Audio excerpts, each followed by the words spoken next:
Nottingham Forest, it's fair to say, have gone all in on Vítor Pereira and also the three managers that came before him. There's been so much noise around this club this season with Marinakis and Forest hiring and firing. They've done it with Santo, they've done it with Postecoglou and Sean Dyche. But is all that noise worth it if Forest go on to win the Europa League, Lahoud, and also stay in the Premier League this season? Look, I think he's trying to just pander to the owner, Marinakis, who's a footballing madman, in my opinion. I don't buy anything he just said in that press conference other than, please don't fire me, right? That's what I read between the lines. But I think we should be taking Nottingham Forest very seriously in this match. And I know this is something that hits close to home with you, Hannah, but this is going to be an intriguing matchup across both legs, especially the tone that he's setting in the first leg. Nottingham Forest are not a relegation team. They spent money not to be a relegation team. They're in the relegation mix right now. They still have work to do, but we're seeing the quality that we thought we were going to see them build off of last season finally come to fruition under Pereira. He's a good manager. He's a specialist when you're at this point in the season trying to survive. But can you imagine for him to deliver a European trophy? I mean, only Brian Clough, who's one of the greatest managers in Premier League history, has done that for the club. So football's a mad thing. It's a mad sport, and I think that's why we love it. Forest unbeaten in their last 8 games now. What do you think Pereira's changed since he's come in February, Stefano? I mean, you have to look at just the belief in this team because it's the same players. It's about how he's putting them out on the pitch and how they're going out and performing. They're scoring goals for fun. They have 5-0 against Sunderland, 4-1 against Burnley. They obviously win the tie against Porto. They've been scoring more goals than almost any other team in the Premier League during that time. Again, you're getting performances from Morgan Gibbs-White. He is finally playing up to that level. Chris Wood back in the lineup, finally scoring goals as well. He has this team believing, he has his team playing attacking football, and it really is a far-fetched from what this team was at the beginning of the season. What a roller coaster it's been. So many different managers, so many different styles of play that you don't know what to expect until the business end of the season where they're playing their best football of all seasons. So it is really entertaining. I think the manager, in saying, hey, we have to respect the managers that came before me, they did great. I think he's saying that so when September 15th of next season there's a new manager, he's just trying to spin it forward so that somebody will say something nice about him. That's fair. They're 5 points above Tottenham, who are in the relegation zone. They take that 3rd spot. Do you think they're safe enough to really put their full focus into this Europa League? Do you think they need to worry about the Premier League, Tom? I think that they're safe. I think you still need to always worry, but they can shift focus and looking to win a trophy and maybe get back into the Champions League here, but first and foremost, winning a trophy. They should be good in the Premier League. That doesn't mean that they're going to play the reserve team for the rest of the season, but particularly when you're looking at this fixture against Aston Villa, you're 3 games away from a trophy and Champions League.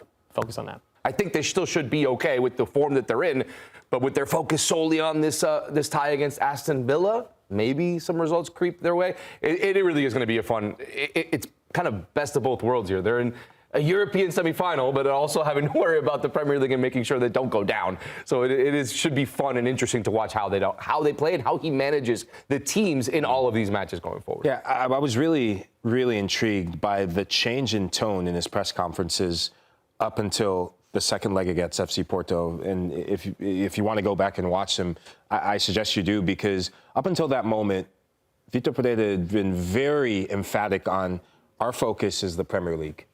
And you saw it in his lineup decisions, putting the reserves out there. European football is now their focus.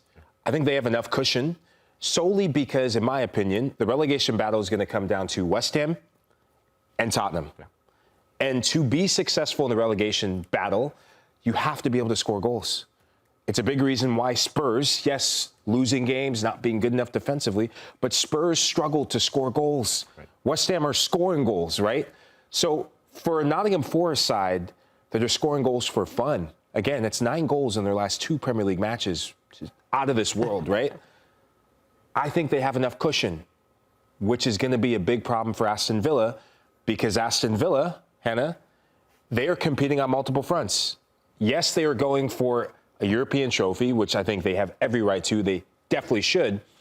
But a Champions League place is one thing to watch. And the big question is, how do they line up in this first leg, Tom? So, really quickly on Aston Villa, the same way that I feel Nottingham Forest are effectively safe, yeah, they need a few more points. I think that's the same for Aston Villa, the Champions League spots. I think that they're effectively there, but maybe a couple more points so they can have the same focus on this game. When you look at Nottingham Forest against Aston Villa, I think there's going to be a really exciting two-legged tie, and either one of these teams getting to the final would be very deserved.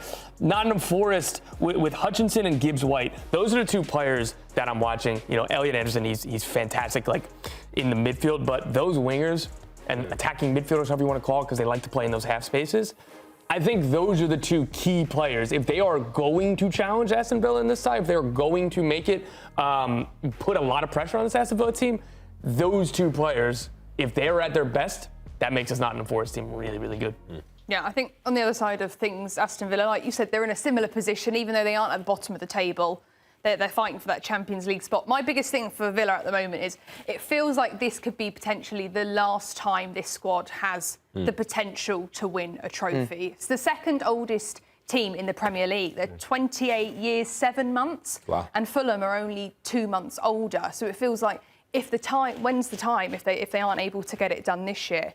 And I've even seen interviews from Ollie Watkins and McGinn, and they've been saying, we feel like we owe it to the fans. We've been building this project with Unai Emery since 2022. There's been players here. John McGinn's been there for years. My brother Matthew's been there for a while now. And it feels like if we can't deliver that to the fans, we've been to quarters, we've been to semis, we want to get to a final and win a trophy. So I'm really excited to see what happens. And I, like you said, Mr. Europa League, Unai Emery, they don't have a better person leading them.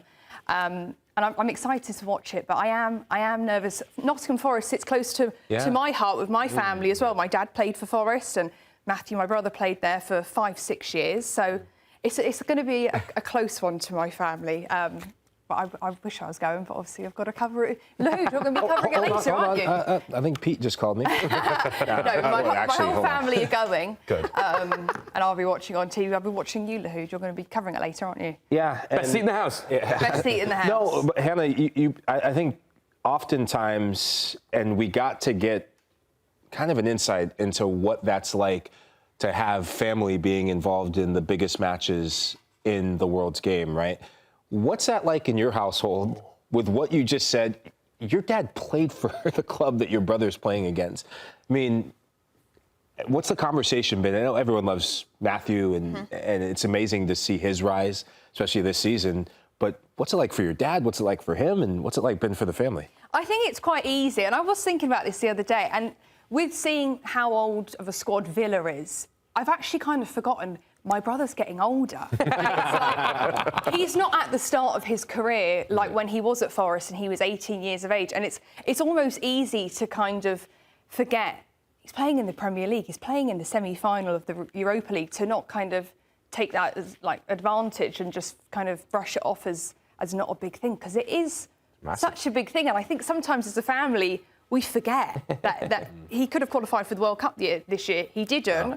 But it was such a big game, and I think sometimes we forget that, especially with the season being so many months of the year, there's so many games, it's easy to forget that he's playing week in, week out. But I think the semi-finals will be very special. This picture of him back there, that's funny. For me, it's not. He's not a footballer playing a game of football. He's my brother. I couldn't care less how many tackles he makes, how many clean sheets he has. At the end of the day, if he's happy playing football, that's all that matters to me and my family. You never bet on Aston Villa on the road. You got to fade him right now. This is a classic matchup where Nottingham Forest is going to win the first leg, Forest is going to win the second leg, and then it becomes real dicey seeing who can win by more. I just love the form that Forest is in at the moment, and I love the lines we're getting on this side. I'm taking Nottingham Forest over 1.5 goals. It's plus 160 for them to score 2 or more goals. I'm not saying they're going to do what they did to Sunderland or Burnley and run them up by 4 or 5 goals, but you can't fade this team right now. They're just too good. And when you look at Aston Villa's recent games on the road, only 1 win in their last 5, losing to Wolves, drawing to Forest in Premier League play, losing to Fulham, losing these big games that they need to win, and they're not winning. So I really like this line we're getting on Forest, and I'm expecting maybe not the cleanest win, but I am expecting a win in the first leg for Forest. And bet number 2 is going to be a parlay with the Forest matchup as well as this Braga versus Freiburg matchup. I'm going with both teams to score in both of these matches. I want everyone to score. I want everybody to have a good time. I want everybody to find the back of the net. And I love the odds we're getting here at plus 250. I do think Forest score multiple goals, but I think they're going to concede as well. And if you look at Braga versus Freiburg, Freiburg has been amazing in this competition, but they've only kept 1 clean sheet in their last 14 games on the road across all competitions. Braga is going to score in this one, no problem, which is going to force players like Vincenzo Grifo to step up and keep this close for the second leg. I'm expecting goals in both of these games here, guys, but I love that parlay at plus 250 as well. Boys, you like that parlay? Yeah, I like it. I expect goals in this one. I like the first bet, the Forest over 1.5 goals team total, because they don't have to win the game for you to win your bet. They just got to score the 2 goals. Yeah. So even if it is a 2-2 or a 3-2 match, you're still getting plus 160. That's a good number, in my opinion, for 2 goals for Forest at home. Life's too short to bet the under. Thanks for watching this video from Morning Footy. For all news and insights regarding leagues around the world like EFL, Serie, and all UEFA competitions, both men's and women's, don't forget to sign up for Paramount+.